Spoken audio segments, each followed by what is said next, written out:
All right, everybody, get ready, because today we are really diving deep into these endocrine and hematologic emergencies. Oh, yeah. We're talking Chapter 20 of Emergency Care and Transportation of the Sick and Injured, 12th edition, along with some slides from a presentation on the same topic. Cool. Should be pretty intense. Yeah, these systems, they're invisible, right? Right. But they're running the show. It's pretty wild. It's true. You can't see them, but they're there. It's like, how do you even explain that to someone? Exactly. Like trying to explain the internet to someone who's never even seen a computer. Yeah, it's a hidden network controlling everything. But when it comes to these complex systems, I think the endocrine system has to be one of the most fascinating. Oh, for sure. It's all about these hormones acting as messengers. And when those messages get all jumbled up, Oh, man. look out. Things can go sideways Right. real fast. 1 minute you're fine. The next, you're dealing with a full-blown endocrine emergency. Totally. Now, both of our sources really zero in on glucose metabolism. Why is that so crucial, particularly when we're talking about emergency situations? Think of it like this. Imagine your brain is like a super high-performance race car. Right? It needs the absolute best fuel to function properly, and that fuel, glucose. Okay. No glucose, no go. The engine sputters, Yeah. stalls. You get the picture. Yeah, no glucose, no brain power. And that leads us right into diabetes, which both sources talk about a lot. Right. They basically define diabetes mellitus as the body just having this really tough time using glucose effectively for energy. Right? Exactly. And when that struggle just keeps going on and on, well, it's like trying to run that high-performance car that we talked about on fumes. Eventually, something's got to give. We're talking damage to the eyes, heart problems, kidney failure. Yeah. The list goes on, man. It's a scary thought. And then there are those really immediate, in-your-face diabetic emergencies. Hyperglycemia, high blood sugar, and hypoglycemia, low blood sugar. Right. They're like the main troublemakers, and it's crazy how similar they can actually look in a patient. It really is. Yeah. It's like trying to solve one of those medical mysteries where all the clues point in completely opposite directions. That's why getting a good, solid patient history and doing a really thorough assessment are so important. Totally agree. Now let's break down these different types of diabetes. Okay. We'll start with type 1 diabetes. This one's an autoimmune disease, correct? That's right. Imagine this. Your own immune system, instead of doing its job, fighting off all the bad stuff, it decides, hey, you know what? I'm going to attack the pancreas. Oh, no. Specifically, those beta cells that are responsible for producing insulin. It's like your body's own defense system decides to turn against you. So let's say we get called to a scene and there's a young child who's super thirsty, like can't quench their thirst, constantly running to the bathroom and just seems incredibly hungry all the time. Those are red flags for new onset type 1 diabetes, right? Absolute classic signs. Without that insulin to unlock the doors and let the glucose into the cells, it just builds up in the bloodstream. Then the kidneys, they're working overtime trying to flush it out, hence the constant trips to the bathroom and the insatiable thirst. And since those cells are basically starving, the body's like, hey, eat something, I need fuel. So you see those really strong hunger signals. It's incredible how the body works. But if this whole high blood sugar thing isn't taken care of, it can spiral into a really dangerous condition called diabetic ketoacidosis, or DKA for short. The textbook really gets into the nitty-gritty science behind it. It's really quite fascinating. See, the body's deprived of its main energy source, so it's like, okay, got to find a plan B. So it starts breaking down fat for fuel, kind of like an emergency backup generator kicking in. The problem is the byproduct of that process is ketones, which are acidic. The textbook also mentions something called Kussmaul respirations. What exactly are those? Imagine you walk into a room and it's completely filled with smoke. What do? Open a window. Exactly. Your body's trying to do the same thing, only it's trying to get rid of excess acid. Yeah. Kussmaul respirations are those really deep, rapid breaths you might see in a patient with DKA. They're trying to blow off that extra acid, just like airing out that smoky room. Wow, it's really incredible how the body tries to compensate. But if DKA isn't treated quickly, it can be fatal, right? Absolutely. Besides the rapid breathing, you might see stomach pain, nausea, vomiting, and a really significant change in their mental status. It's a critical situation. Okay, let's shift gears to type 2 diabetes. Now, this one's caused by insulin resistance, meaning the body's cells just aren't responding to insulin's message, kind of like a phone line with a bad connection, right? And our sources point to obesity as being a major risk factor here. And what makes type 2 so tricky is that it can be sneaky. People may not even realize they have it until those routine checkups.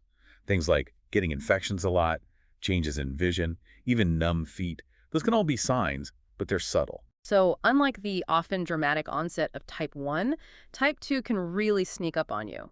Now, if blood glucose isn't managed well in type 2 diabetes, it can lead to another condition with a really long name: hyperosmolar hypoglycemic nonketotic syndrome, or HHNS. Try saying that 3 times fast. I know, right? But yeah, HHNS has got some things in common with DKA, crazy high blood sugar, severe dehydration.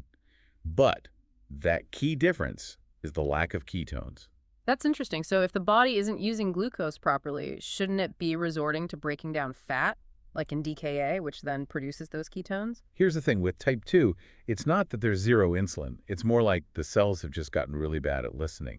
There's still some insulin hanging around, enough to stop the body from going into full-blown fat-burning mode. So with HNAS, it's more of a slow burn, but still incredibly dangerous. Oh, absolutely. What are the red flags to watch out for? You're going to see that altered mental status again. Drowsiness, lethargy, even coma. And then there's the severe dehydration. Intense thirst, dark urine, dry skin. In extreme cases, you might even see seizures or even partial paralysis. Wow. It's amazing how high blood sugar can show up in so many ways Right. and have such serious consequences. It really highlights how important managing diabetes is. 100%. I'm sure you're wondering, though, in the field, how do you tell the difference between hyperglycemia and hypoglycemia? The million-dollar question. Especially since what you see in the patient can be so similar. Exactly. So what are we looking for during our assessment? What clues can help us? The textbook actually breaks down assessment and emergency care for these situations really well. The first thing, of course, is scene safety, Of course. especially because there could be sharps around. Right. Always got to prioritize safety. Absolutely. And from there, it's your ABCs: airway, breathing, and circulation. Yeah. Remember how we talked about those causal nerve respirations? Hyperglycemic patients, they might have those rapid, deep breaths, and you might notice a sweet, fruity smell to their breath because of the ketones. Okay. Hypoglycemic patients, usually their breathing will be normal, maybe a little shallow or rapid. Are there any telltale signs we can look for when it comes to circulation? Skin condition can be super helpful. Dry, warm skin tends to point towards hyperglycemia. Moist, pale, clammy skin, that's more common with hypoglycemia. The textbook also pointed out some differences in pulse. Right, a really rapid, weak pulse, often seen with hypoglycemia when the patient's symptomatic. So we really need to be paying attention to everything, both the patient and what's going on around them. Exactly. And don't be afraid to ask bystanders questions. They might have crucial pieces of information. Oh, and always keep trauma in the back of your mind, too. Right, good point. It seems like getting a good history is even more crucial when we suspect a diabetic emergency. Absolutely. If the patient's conscious and can talk to us, find out everything you can about their diabetes. Do they take insulin, pills, anything like that?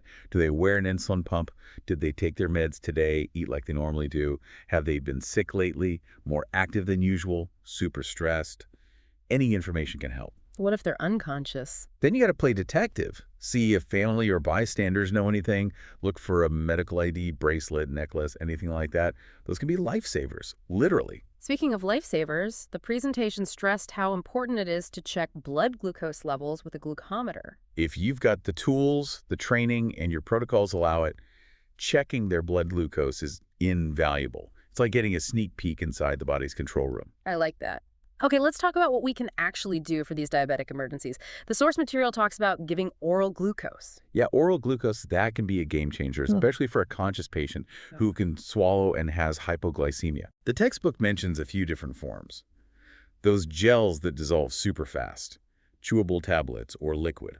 Seems pretty straightforward. Are there times when we wouldn't give oral glucose? The big ones are if they can't swallow or if they're unconscious. If they can't swallow, we definitely don't want them to choke on it.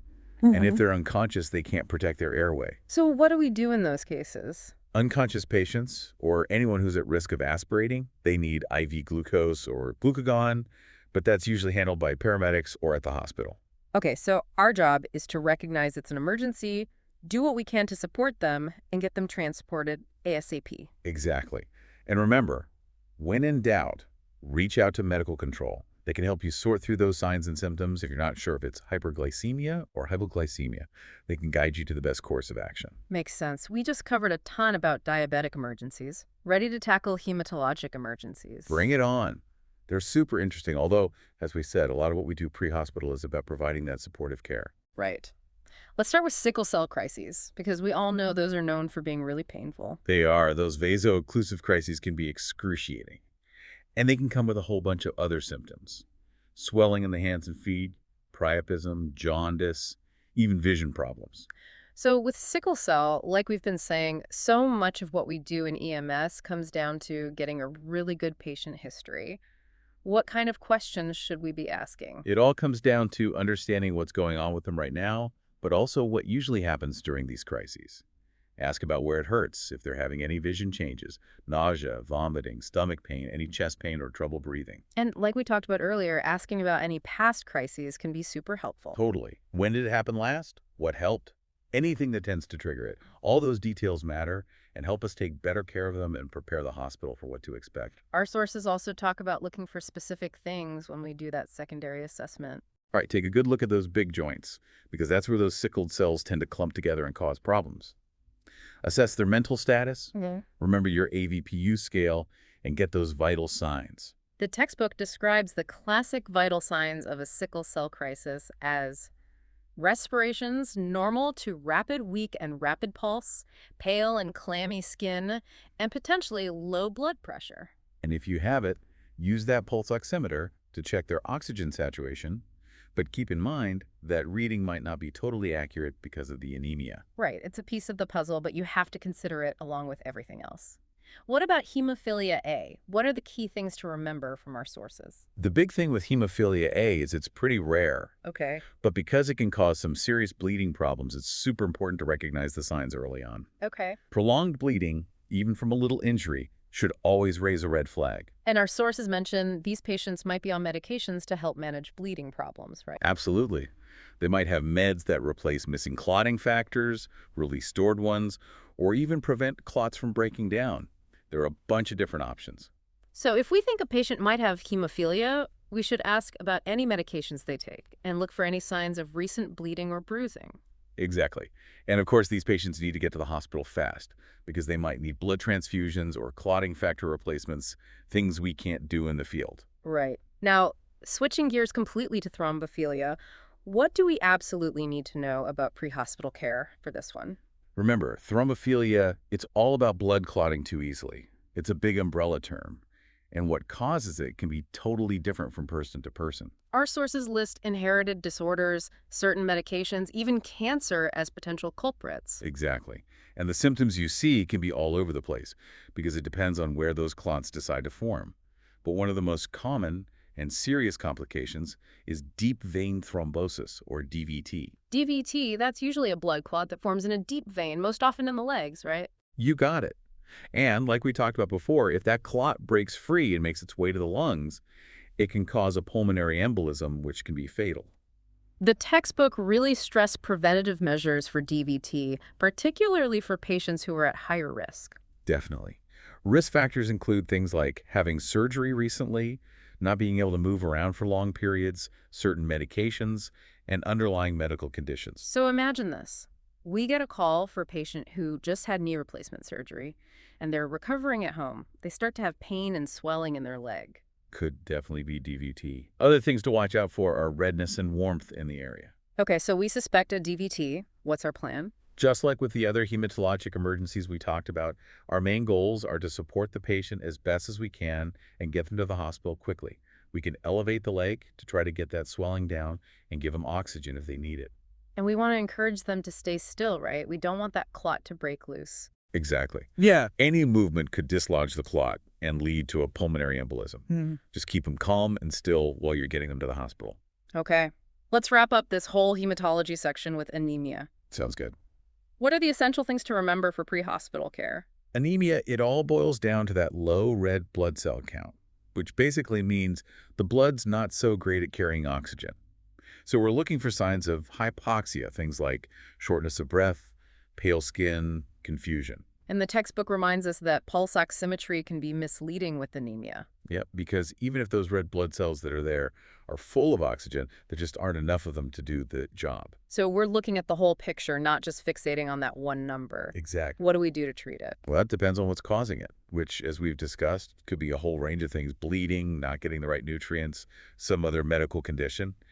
Our job is to recognize what's going on, provide support, and get them to a higher level of care. Makes sense. Okay, so we've talked about diabetic emergencies. We've talked about these hematologic emergencies. One thing that seems to be a common thread is the importance of communication and documentation. Absolutely. The presentation really emphasized documenting everything carefully, especially if a patient refuses transport. Which happens. Let's say you give a patient oral glucose for hypoglycemia, they start feeling better, and they refuse to go to the hospital. It's super important to document everything: how they looked when you first got there, what their blood sugar was, how they responded to the glucose, and whether they were able to make a clear decision about refusing transport. And of course, we want to give a good report to the hospital staff. Oh yeah, a good, clear, concise report so they know exactly what's going on and can keep that care seamless. This deep dive has really given us a lot to process. Endocrine and hematologic emergencies, they definitely present some unique challenges for pre-hospital providers. They do. You really need a good grasp of how the body works, how to assess a patient thoroughly, and you can never overlook those little details. You got that right. Now, let's dive into the specifics of what we, as EMS providers, can actually do to treat these emergencies. We'll start with diabetic emergencies. So let's say we're on scene and we've got a conscious diabetic patient and they can swallow. Okay, what do we do? Well, if they're hypoglycemic, the sources say we should encourage them to take glucose tablets or drink some juice. Right. Anything sugary, really, if they have it on hand. And if they don't, or it's not allowed, there's always that super concentrated sugar gel we can give. It's actually kind of wild how quickly that sugar can work. You see someone go from feeling awful to so much better, but even when that happens, it's always best to get them transported to the hospital, right? Or absolutely. Their blood sugar could just as easily plummet again. Yeah, true. Especially if they haven't eaten or if they're on meds that make their body produce more insulin. Yeah, It's always better to be safe than sorry. 100%. What about unconscious hypoglycemic patients? We obviously can't give them oral glucose. That's where things get a little trickier. Yeah.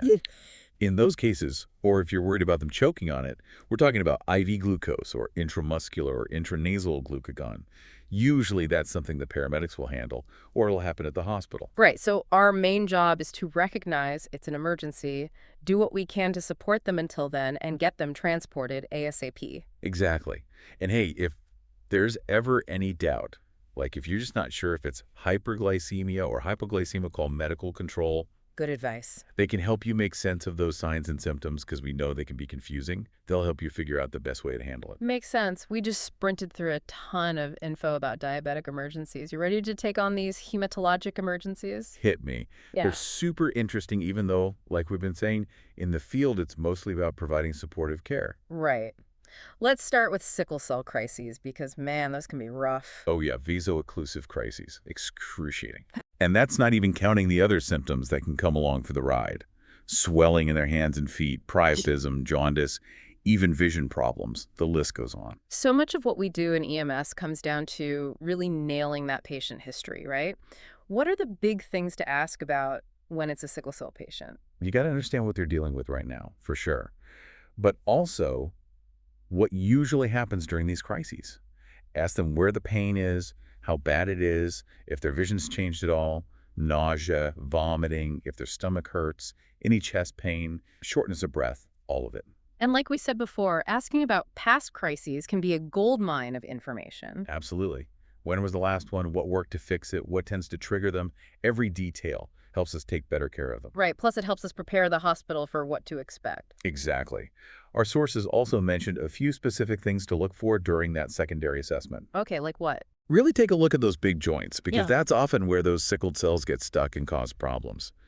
Assess their mental status, AVPU scale, and of course, get a full set of vitals. Speaking of which, the textbook describes those classic vital signs of a sickle cell crisis as respirations normal to rapid, weak, and rapid pulse, pale and clammy skin, and maybe low blood pressure. Yep.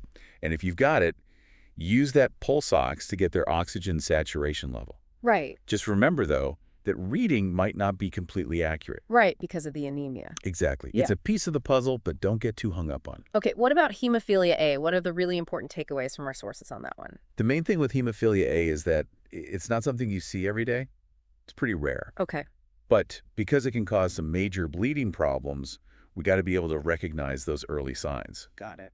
Prolonged bleeding, even from a minor injury, should always make you stop and think. Okay, that makes sense. And our sources also mention that these patients are often on medications to help with bleeding problems, right? You know it. They might be taking meds that actually replace those missing clotting factors, help release stored ones, or even keep clots from breaking down. There are a bunch of different options. So if we think we might have a patient with hemophilia, we need to ask them about what meds they take and really be paying attention to any signs of recent bleeding or bruising. 100%. And of course, just like with sickle cell, these patients need to get to the hospital fast. We're talking blood transfusions, clotting factor replacements, things we just can't do in the field. Got it. Okay, totally different issue now. Thrombophilia. What do we absolutely need to know about pre-hospital care for this one? Thrombophilia. Mm. It's all about blood clots forming too easily. But remember, it's a broad term. What causes it is different for everyone. Our sources mention things like inherited disorders, certain meds, even cancer as possible causes. Exactly, it runs the gamut. And the symptoms you see, they can be all over the place. It all depends on where those clots end up forming. One of the most common and most dangerous complications, though, is deep vein thrombosis DVT. DVT. That's when you get a blood clot that forms in one of those deep veins, usually in the legs. Exactly. And like we talked about earlier, if that clot breaks free and travels up to the lungs, Not good. not good at all. We're talking pulmonary embolism, which can be fatal.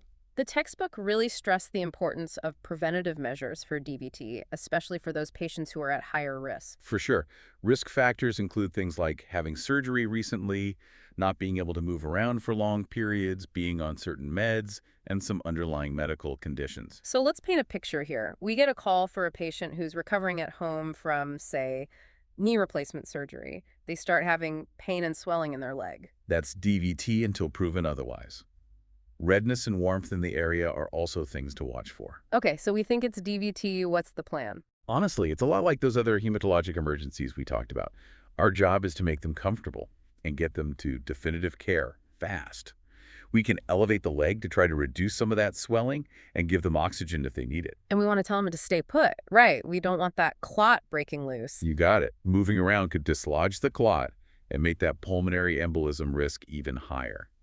So our job is to keep them calm, keep them still, and get them to the hospital. Okay, let's finish up with anemia. What are the must-knows for pre-hospital care? Anemia, it all comes down to that low red blood cell count. Fewer red blood cells means less oxygen getting to where it needs to go. So we're really on the lookout for any signs that the body isn't getting enough oxygen, things like shortness of breath, pale skin, confusion. Those are big ones. And the textbook was really clear that pulse oximetry can be misleading with anemia. Yep. Because even if all the red blood cells that are there are totally saturated with oxygen, there just aren't enough of them to do the job. So look at the whole picture, right? Not just that one number. 100%. Is there anything we can do to treat it? Well, treatment really depends on the cause, which we've learned could be anything from bleeding to a poor diet to some other medical condition. Our role is to see those signs and symptoms, provide whatever supportive care we can, and get that patient to a place where they can figure out the underlying cause and get the treatment they need. Makes sense. Okay, so we've covered diabetic emergencies, hematologic emergencies. One thing that seems to be a recurring theme is how important communication and documentation are. Oh, tell me about it. The presentation really hammered that point home. Document everything carefully, especially if a patient refuses transport. Which, let's be honest, it happens. Let's say you give someone oral glucose for hypoglycemia. They perk up and they decide they don't want to go to the hospital. You've got to document everything. How they looked when you first got there, what their blood sugar was, how they responded to the glucose, and whether you felt like they were able to make a clear-headed decision about not being transported. And then, of course, there's the report we give to the hospital.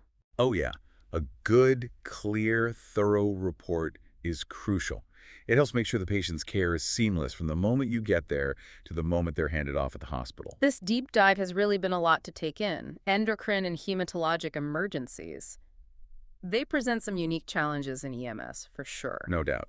They really highlight how important it is to understand how the body works, how to assess a patient thoroughly, and how important it is to pay attention to those little details. You really have to think. You said it. Now, I think we need to zoom out a little. We've been laser focused on what we do right now in the moment with these emergencies, but what about the bigger picture? You're right, it is a lot to think about. And we've really been in the trenches, like you said, thinking about that immediate response, that what do we do right now when we encounter these emergencies? But what about zooming out? Like, what about the bigger picture? Such a good point.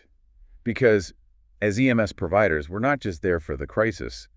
We're also in a position to really be advocates for our patients. Absolutely. We can help them avoid these situations in the first place. Totally. We see how these conditions affect people up close and personal, and that makes me think it's not just about treating that emergency, it's also about what we can do to prevent it from happening again. Exactly. So what can we do, even in those short interactions that we often have with patients? Knowledge is power. Yeah. Right. Even in a few minutes, we can give patients some really valuable information about risk factors and why catching these things early is so important. Totally. Take type 2 diabetes, for example. Right. Just mentioning things like keeping a healthy weight, eating a balanced diet, incorporating exercise, it all makes a difference. It's about planting those seeds. Exactly. And reminding people how important those regular checkups are, especially if they have a family history of diabetes. Right. Because think about it, getting diagnosed early and starting treatment early, that's like having a secret weapon against those long-term complications we talked about. And it's not just about the patients either. Yeah. Think about their families. Right. We can give them important information about things like genetic counseling, prenatal screening, all those early intervention strategies. That's huge, especially for young families who might not even know those things are out there. It's about breaking the cycle. It really is. Now, what about these hematologic disorders? Are there any preventative measures we can be advocating for there? Well, sickle cell disease is inherited, so there's a huge focus on genetic counseling and prenatal screening. We can make sure families understand how it's passed down and what options are available to them. Okay. What about those clotting disorders like DVT? Can we prevent those? Definitely. How so? Just encouraging people to stay active and hydrated, that's surprisingly effective. Right, especially on long trips or after surgery. Exactly. And I know they're not the most exciting thing in the world, but compression stockings, seriously, they work. Not glamorous, that's for sure. Right. But hey, if it works. Exactly, whatever works.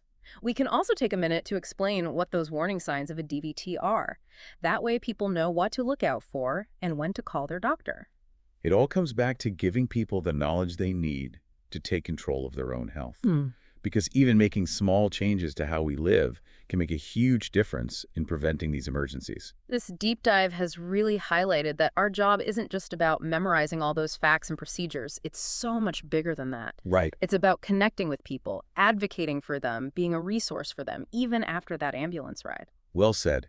We have a duty to be ready to respond to these emergencies, absolutely. But we can also play an active role in trying to prevent them in the first place. And on that note, we'll wrap up this deep dive. Until next time, everyone, stay curious and keep learning.